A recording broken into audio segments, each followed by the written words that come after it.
राधा स्वामी दयाल की दया, राधा स्वामी सहाय, राधा स्वामी। प्यारी साध संगत जियों, सत्संग प्रेमियों, माताओं, बहनों, बुजुर्गों, बच्चों, आप सभी इस बात से परिचित हैं कि आज गुरु पूर्णिमा का पर्व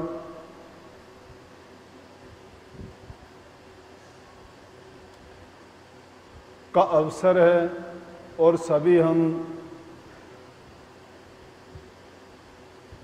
गुरु पूजा के लिए, गुरु दर्शन के लिए और पर्व को मनाने के लिए आज के इस कार्यक्रम में सम्मिलित हुए। आषाढ़ की पूर्णिमा शास्त्रों में भी गुरु पर्व के नाम से जानी जाती है, क्योंकि हमारे पूर्वज ऋषि मुनि संत महात्मा जितने भी हैं, सब ने गुरु को प्रथम दर्जा दिया है। हम किसी न किसी रूप में किसी न किसी विशेष दिन को मनाते रहे हैं, लेकिन आदि काल से अगर शास्त्रों में देखो तो आपको लिखा हुआ मिलेगा कि आचार्य देवो भव, या माँ बाप के बाद गुरु का दर्जा माना गया है। लेकिन अगर सही मायने में देखते हो तो माँ बाप से भी ऊंचा दर्जा गुरु का है। माँ बाप को पहले दर्जा इसलिए देते हैं कि उनके मिलन से हमें इंसान का चोला मिला,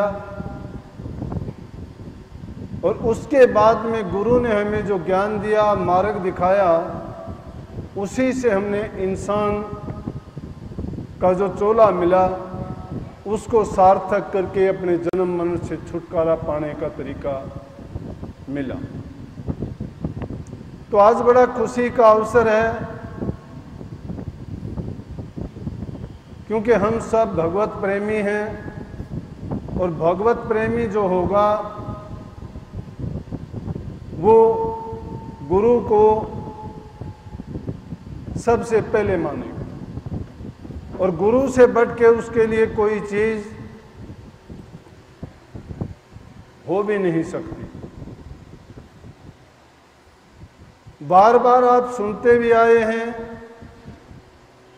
महापुरुषों की वाणियों में, उनके प्रचारों में, उनके ग्रंथों में जगह जगह वर्णन है कि गुरु ब्रह्मा, गुरु विष्णु, गुरु देव महेश्वर, गुरु साक्षात पार ब्रह्म तस्मै श्री गुरुवे नमः। उसमें कहा कि गुरु ब्रह्मा है, गुरु विष्णु है, गुरु महेश है, और गुरु सब देवताओं का देवता है, इसीलिए गुरु की पूजा करो। गुरु ही सर्वस्व है, सब कुछ है। अब इस माया देश में, इस ब्रह्मांड में जहां भी दृष्टि करते हैं तो तीन ही शक्तियां काम करती हुई दिखाई देती हैं, और उन तीनों शक्तियों को हम देव रूप में मानते आए हैं और पूजते भी आए, और किसी न किसी रूप में उनकी प्रतिमाएं भी मौजूद हैं। अगर नहीं भी है किसी की, तो उनकी भी कोई ना कोई पौराणिक गाथा उस बात को सिद्ध करती है कि उनकी प्रतिमाएं या मूर्त क्यों नहीं बनाई गई। तो प्रथम उसमें ब्रह्मा जी की नाम आता है, क्योंकि ब्रह्मा जी सृष्टि के रचयिता हैं। अब गुरु तो रचयिता नहीं है, फिर क्यों कह दिया गया कि गुरु ब्रह्मा। गुरु तो ये काम नहीं करता है, रचना का काम नहीं करता, लेकिन गुरु को क्यों कह दिया गुरु ब्रह्मा, गुरु विष्णु? विष्णु की 2 नंबर की कार्रवाई आती है। वो लालन पालन करते हैं सृष्टि का। 84 लाख में जितने जीव जंतु पशु पखेरु पक्षी हैं, सबको जीवन देने का, लालन पालन करने का, उनको बढ़ने का, उनकी परवरिश का काम सारा विष्णु जी के हाथ में है। और तीसरा कह दिया कि गुरु महेश्वर है, कि गुरु जी महेश भी हैं, सृष्टि का विनाश करता भी वही है। तो 3 शक्तियां अलग अलग होगी। जब कभी फुर्सत का समय मिलता है तो इन बातों में सोचने का, यही बात मेरे दिमाग में आई तो मैं सोचते सोचते मुझे ख्याल आया कि जब किसी प्रदेश की सरकार का काम चलाने का काम होता है, उसमें भी ये 3 ही काम करते हैं। उसमें व्यवस्थापिका, कार्यपालिका और न्यायपालिका, सिर्फ नाम का ही अंतर है उनमें। व्यवस्थापिका कानून का मसौदा तैयार करती है, कार्यपालिका उसको लागू करती है और न्यायपालिका उसको तोड़ने वाले को दंड देती है। यही इन 3 देवताओं का काम है। ब्रह्मा जी सृष्टि की पैदाइश करते हैं, उनकी सारी व्यवस्था उनके जिम्मे है कि कितने जीव पैदा करने हैं और किस किस रूप में पैदा करने हैं। 4 खान में जो 84 लाख जीव पैदा किए, ब्रह्मा जी ने पूरा सोच समझ के अपनी रचना की। विष्णु जी उनका सबका पालन करता है। किसी को एक किणके की जरूरत है, किसी को मन की जरूरत है, तो किसी को जीव को खा के अपना पेट पालने का उसने नियम बनाया है। लेकिन वो किसी न किसी रूप में या प्रकृति में कोई ना कोई ऐसी आपदा, ऐसी व्यवस्था और ऐसे तरीके से सब जीव जंतुओं की सुधा को, प्यास को पूरी करके उनका लालन पालन करता है। लेकिन इंसान की चतुराई या जीव की चतुराई क्या करता है कि जब भी इस सृष्टि में कोई बदलाव, कोई तब्दीली आती है, ये अपनी समझ से, अपनी बुद्धि से कुदरत के साथ छेड़ कर लेता है। उसकी व्यवस्था में ये अड़चन पैदा करता है, तो वो कुदरत जब बिगड़ जाती है तो ये दूसरे जीवों को एक नहीं सारी व्यवस्था का ही विनाश कर देती है। इस युग में हम जगह जगह चीजों की दुहाई देते हैं, कहीं बीमारियों का नाम लेते हैं, तो कहीं पोल्यूशन का नाम लेते हैं, कहीं लिंग भेद का नाम लेते हैं, कहीं जुल्म अत्याचार का नाम लेते हैं। ये किसी एक ने नहीं किया, या किसी एक इंसान की या एक किसी चीज की गलती नहीं है।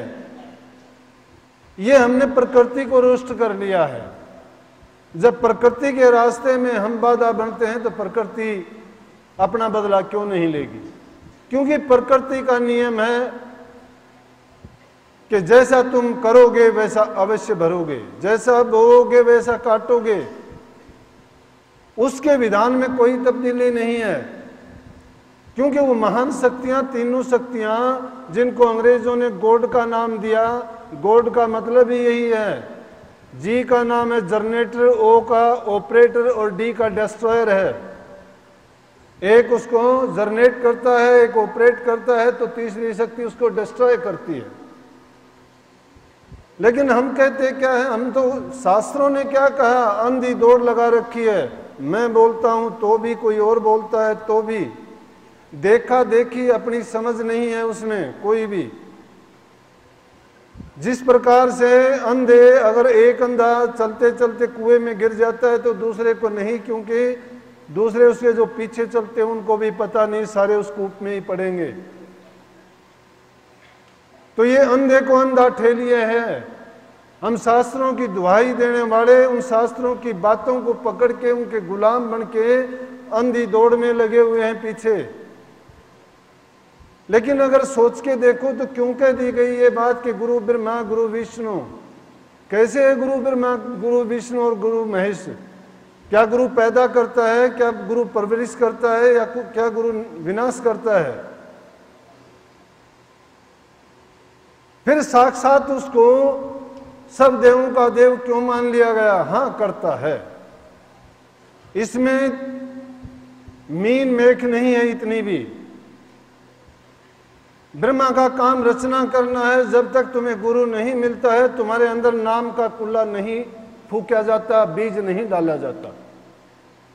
गुरु हर प्रकार की शक्ति के रूप में जीव के कल्याण का काम करता है, और जीव का कल्याण इस मंडल में जिसमें हम जिंदा हैं, इस ब्रह्मांड में जो हमारे लिए सामान बनाया गया है, ये हमारे फंसाने के लिए बनाया गया। एक गुरु ही एक ऐसी चीज बनी है जो इस जीव के कल्याण का काम करता है। गंगा से जैसे पाप का विनाश हो जाता है, चंद्रमा से ताप का विनाश हो जाता है, और कल्पतरु के वृक्ष से इंसान की सभी मनोकामनाएं पूरी हो जाती हैं, लेकिन गुरु अकेले से सारे संसार की जो भी तुम्हारी चाह है, इच्छा है, सब पूरी हो जाएंगी। लेकिन दिल में अपने में साच होनी चाहिए। जब हमारे दिल में यकीन नहीं है, श्रद्धा नहीं है, हम ठोकरें खाते फिरते हैं, कभी इधर गए कभी उधर गए, मन में यकीन नहीं, तसल्ली नहीं। गुरु को क्या रूप में समझते हैं? गुरु की पूजा की बात दूर रही, गुरु को तो हम तिनके के समान भी नहीं मानते। अरे गुरु करके गुरु से चालाकी करते हैं। किस गुरु पर्व को मनाओगे, किस गुरु की पूजा करोगे? स्वामी जी महाराज ने कितनी लंबी चौड़ी बात लिखी कि गुरु की कर हरदम पूजा, गुरु समान कोई देव ना दूजा। निस्संदेह बात सही है, लेकिन गुरु में तो हम गुण अवगुण देखते हैं। गुरु में से तो मतलब गांठते हैं, मतलब नहीं करता है तो गुरु है, मतलब नहीं करता तो गुरु क्या है? नौकर भी नहीं हमारा। क्यों कह दिया कबीर साहब ने? कबीर साहब आदि संत नहीं, कुल करता थे, मालिक स्वरूप थे वो।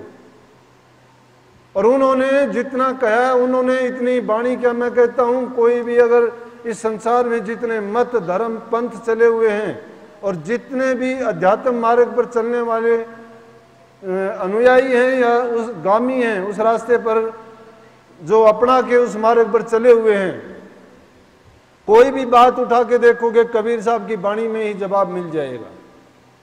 लेकिन वो खोजी को मिलता है, जिसको जिसकी चाह होती है वो उस चीज को तलाश करता है। इसीलिए कहा ना, गुरु गुरु में भेद है, गुरु गुरु में भाव, सोए सतगुरु बंद, ये जो शब्द बतावे दाव। किस गुरु की पूजा करने के लिए कही गई है? जो इन सारी शक्तियों का गुरु कौन है? वो शब्द गुरु है। यूं दुनिया में गुरु तो माँ भी है, बाप भी है, भाई भी है, साथी भी है, स्कूल का अध्यापक भी है, पंडित भी है। जिससे हम जो काम सीखते हैं वही हमारा गुरु है। गुरु का सही शाब्दिक अर्थ लिया जाए तो गु नाम अंधेरे का है, रू नाम प्रकाश का है।